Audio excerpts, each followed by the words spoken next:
Buonasera e benvenuti con l'informazione di Telefriuli. Si va verso un'accelerazione della campagna vaccinale anche in Friuli Venezia Giulia. Dal 3 giugno aperte le agende per la fascia d'età tra i 16 e i 39 anni. Al massimo lunedì arriverà l'ok anche da parte dell'AIFA per i vaccini per gli adolescenti tra i 12 e i 16 anni. Restano però preoccupanti i dati di adesione degli over 60 alla campagna vaccinale. Tra i 60 e i 69 anni sono in 60.000 a non aver ancora ricevuto una dose. Sentiamo.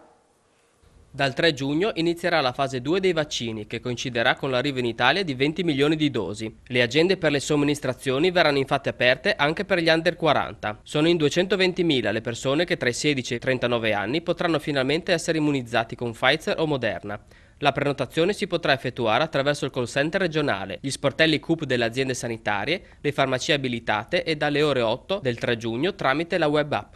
Parallelamente all'attività delle aziende sanitarie, la prossima settimana proseguiranno anche le vaccinazioni dei lavoratori negli hub realizzati da Confindustria alla Dacia Arena di Udine e alla Real Asco Park di Pordenone, in base alla convenzione stipulata con la Regione e le sigle sindacali, ai quali sono stati destinati circa 2.000 dosi di vaccini. Ancor prima, al massimo già lunedì, come ha spiegato il presidente dell'AIFA Giorgio Palù, l'Agenzia Italiana per il Farmaco si esprimerà sul vaccino dei 12-15enni. In quel caso sarà compito dei pediatri somministrare la dose agli adolescenti. Pediatri che a loro volta sono in attesa da parte della Regione di ricevere maggiori indicazioni al riguardo. Nel frattempo, il commissario straordinario Figliuolo invoca uno scatto sulla somministrazione degli over 60. Fino ad adesso l'adesione nella fascia d'età dai 60 ai 69 anni è stata al di sotto delle attese. In Friuli Venezia Giulia solo 1 su 5 ha completato il ciclo vaccinale, il 61%, ovvero circa 64.000, hanno ricevuto una dose e quasi altrettanti, ovvero 60.000, non risultano ancora vaccinati. E rischia di trasformarsi in un boomerang per la stessa giunta regionale il caso di Amato De Monte, nominato a capo della Sores. L'attacco arriva infatti dal fuoco amico, ovvero dai Fratelli d'Italia, per bocca del senatore e capogruppo Luca Ciriani, che ricorda come il decreto ha introdotto l'obbligo di vaccinazione per gli esercenti delle professioni sanitarie. Lo stesso decreto, continua Ciriani, stabilisce che siano proprio le regioni a vigilare e a verificare con tempestività lo stato vaccinale dei soggetti interessati in collaborazione con l'Ordine dei Medici. La questione si risolve quindi in maniera molto semplice, conclude il capogruppo del Senato di Fratelli d'Italia, Ciriani. O il medico De Monte in questione, come tutti i suoi colleghi, si vaccina o altrimenti non può continuare a esercitare la sua attività professionale. Confidiamo ovviamente in una soluzione rispettosa della legge e soprattutto ispirata dal buonsenso, che consiglia scelte e atteggiamenti in linea con il poderoso sforzo che tutto il Paese sta compiendo per rendere la vaccinazione anti-Covid il più capillare e diffusa possibile. Oggi in Friuli Venezia Giulia su 5.241 tamponi molecolari sono stati rilevati 65 nuovi contagi per una percentuale di positività dell'1,24%. Sono inoltre 2.427 test rapidi antigenici realizzati, dai quali sono stati rilevati 11 casi per una percentuale dello 0,45%. Oggi si registra un decesso a cui se ne aggiunge un altro pregresso. I ricoveri nelle terapie intensive scendono a 5, anche quelli in altri reparti calano a 38. Tra le varie positività resta sotto osservazione la situazione all'interno di una struttura che ospita una comunità di immigrati dove si è registrata una rilevante presenza di contagi che ha già determinato significative misure di quarantena. E chiudiamo questa prima parte dedicata all'emergenza Covid parlando del mondo della scuola, che è tornato oggi in piazza ancora una volta per chiedere garanzie in vista del prossimo anno scolastico, visto che l'attuale si sta ormai concludendo, lo sappiamo, con la didattica a distanza nel periodo soprattutto di marzo-aprile, tra mille difficoltà. Sentiamo Andrea Pierini. Piazza Unità, ancora una volta, è stata il cuore delle manifestazioni organizzate dal Movimento Priorità alla Scuola, Coba Scuola, Movimento Studentesco per il Futuro, Unione degli Studenti, Comitato Nazionale Precari Scuola e FLC CGIL FVG. Dal palco si sono succeduti gli interventi dello scrittore Pino Roveredo, Mario Cerne dell'Accademia del Fumetto, degli insegnanti precari, dei docenti di ruolo e dei rappresentanti che compongono le tante anime che vivono il mondo dell'educazione. Le richieste restano sempre quelle di non avere più classi pollaio, di una stabilizzazione dei precari necessari per andare a coprire le troppe cattedre ancora vacanti e infine un adeguamento degli edifici scolastici in alcune aree della regione non in grado di reggere le norme previste per il Covid. Senza un intervento serio da parte delle autorità, spiegano gli organizzatori, è impossibile immaginare una ripresa al 100% delle presenze in classe e dopo questi ultimi 2 anni scolastici non è concepibile un ritorno alla didattica a distanza già bocciata come pericolosa per i ragazzi. Voltiamo pagina. Lutto nel mondo della letteratura. È morto a 78 anni lo scrittore Paolo Maurensig. L'ultima opera dello scritto è Pimpernel, pubblicata nell'anno della pandemia. Cordoglio è stato espresso da tutta la politica. È morto un grande. Il suo primo romanzo fu La variante di Lüneburg, libro in cui narra una partita tra 2 maestri di scacchi attraverso gli eventi storici della Seconda Guerra Mondiale. E fu subito un successo, tradotto in tutto il mondo, capace di vendere solo in Italia 300.000 copie. L'ultimo è stato scritto in piena pandemia dal titolo Pimpernel, una storia d'amore. In mezzo a 20 opere, tra le quali Canone in verso, dal quale è stato tratto l'omonimo film di Ricky Tognazzi, che lo hanno reso uno dei più grandi della letteratura contemporanea. Paolo Maurensig è morto all'età di 78 anni. Nato a Gorizia, ha ricevuto vari riconoscimenti, tra i quali nel 2016 il premio Cortina d'Ampezzo per il suo Teoria delle ombre. Unanime il cordoglio da parte del mondo della politica. La sua eredità letteraria sarà tra i nostri ricordi più preziosi, ha affermato il presidente della regione Massimiliano Fedriga. È mancato un grande letterato, garbato e sommesso nei rapporti personali, sempre vicino alle espressioni culturali della nostra regione, ha commentato l'assessore Tiziana Gibelli. A ricordarlo anche il primo cittadino di Udine, Pietro Fontanini. È stato un autore capace di entrare a far parte a pieno titolo dell'immaginario collettivo e di raggiungere, attraverso le trasposizioni cinematografiche delle sue opere, il pubblico più vasto. Anche il sindaco di Gorizia, Rodolfo Ziberna, ha voluto lasciare un messaggio parlando di grande perdita per la città. Era una persona stupenda, affascinante e curiosa, ha affermato Ziberna. È stato uno dei primi ad appoggiare la candidatura di Gorizia, capitale europea della cultura, insieme a Nova Gorica. A Paolo Maurensig negli ultimi mesi era scappato un romanzo, ha appena fatto il tempo a recapitarcelo, chissà come lo leggeremo ora, che dispiacere, grande, così che ha twittato l'editor di Einaudi Editori, Paola Gallo, annunciando così un nuovo libro, purtroppo ormai postumo, del raffinato romanziere Paolo Maurensig, scomparso oggi. Il quartetto Razumovsky è il titolo del nuovo libro in cui torna a occuparsi di musica, lo aveva già fatto in Canone in verso, ispirandosi in particolare a uno dei quartetti per archi composto da Ludwig van Beethoven nel 1805 su commissione del conte Razumovsky, ambasciatore russo a Vienna. Passiamo alla cronaca. Una persona è morta oggi in un incidente stradale avvenuto lungo la strada statale 55 dell'Isonzo. Le cause del sinistro sono in corso di accertamento. La direttrice è temporaneamente chiusa in direzione Gorizia, in località Savogna d'Isonzo. Sul posto sono presenti le squadre dell'ANAS e del 118 delle forze dell'ordine per mettere in sicurezza l'area e per consentire il ripristino della transitabilità. Ed è deceduto nella notte anche il turista straniero investito da un mezzo pesante ieri sulla A4 mentre era intento a sostituire un pneumatico forato dal suo camper. Si tratta di un cittadino tedesco in ferie con la sua famiglia, troppo gravi le ferite riportate a seguito del violento impatto. Il 53enne è ispirato alla Santa Maria Misericordia di Udine dove era stato elitrasportato d'urgenza.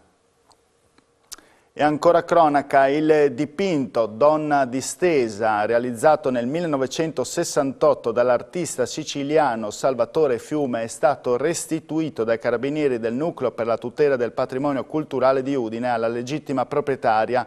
L'opera era stata rubata in una galleria d'arte da ignoti nel 1993.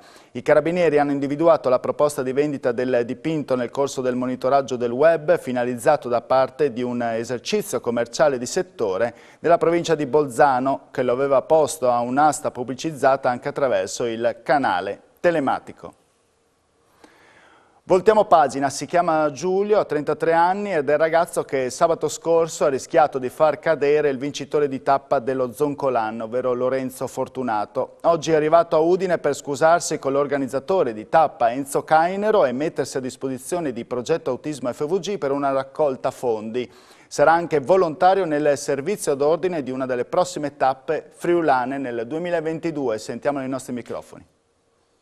Io principalmente dovrei chiedere scusa, c'è una lista molto lunga di persone, quindi in primis Lorenzo Fortunato, perché sabato è a lui che ho rischiato di far perdere una vittoria pazzesca sullo Zoncolan, poi mi scuso con Enzo Cainero, perché gli ho fatto complicare un bel po' la gestione della tappa anche a livello mediatico, e poi mi scuso con Simoni che mi ha trattenuto, e con tutti i ragazzi dell'organizzazione della tappa, perché avrei potuto rovinare il loro lavoro. Ecco. Non c'è una spiegazione razionale a quel gesto, c'è tante emozioni di una giornata, perché andando su in bici, sentendo l'incitamento della gente ti fa andare più veloce, vedi anche com'è la salita veramente, c'è questi corridori che vanno su, e quindi ho pensato, avevo visto che fatica si provava ad andare su, di incitarli, però ecco, l'ho fatto nel modo sbagliato.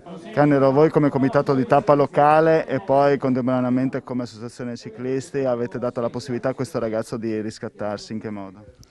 Ma recependo le sue scuse, che mi paiono molto sincere, io gli ho detto quando è successo, scusate la parola, che le cazzate nella vita si possono fare, basta capire qual è il rischio che creano e redimersi. Io sono contento da un lato di aver fatto questo primo esperimento a livello nazionale, d'intesa con l'Associazione Nazionale Corridori, e quindi portata questa situazione in una chiave di esempio per gli altri.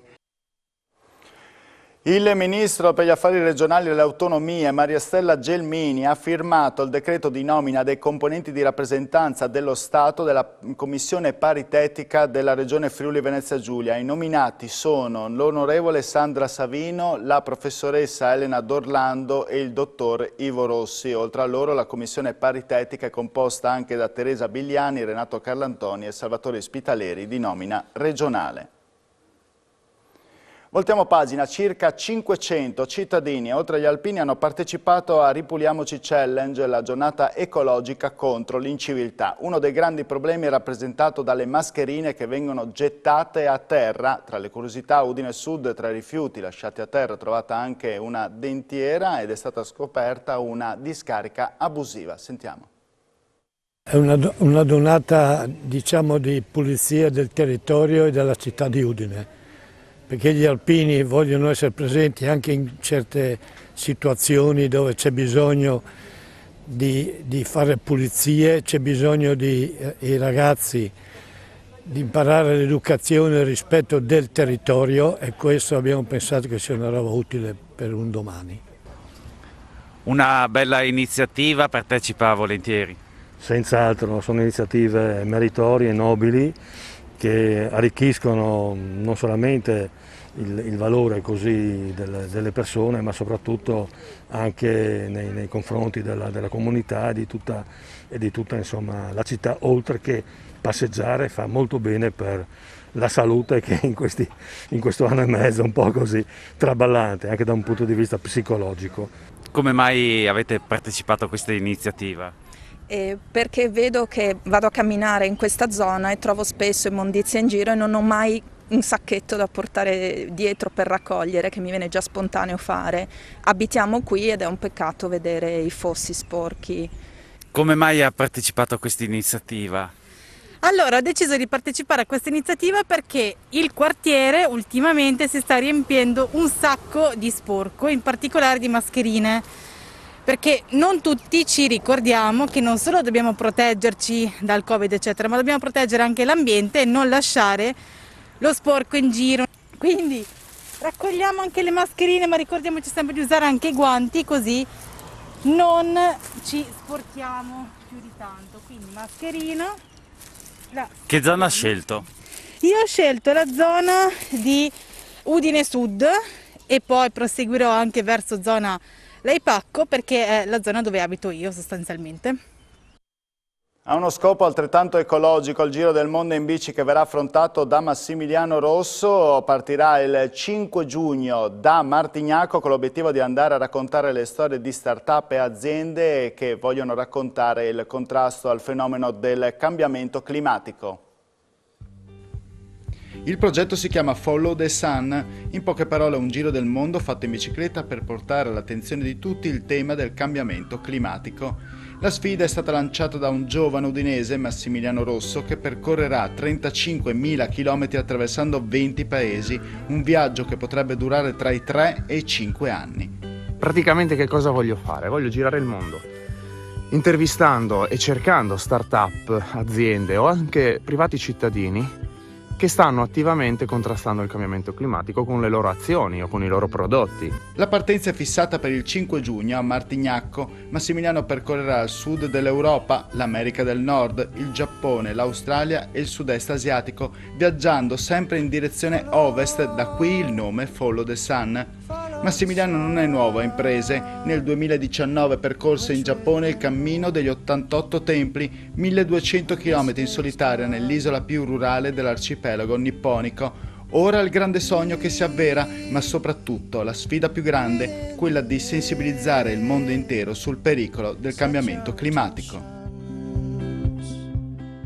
E questa era anche l'ultima notizia. Io vi ringrazio per la vostra cortese e fedele attenzione e vi auguro buona serata. Arrivederci.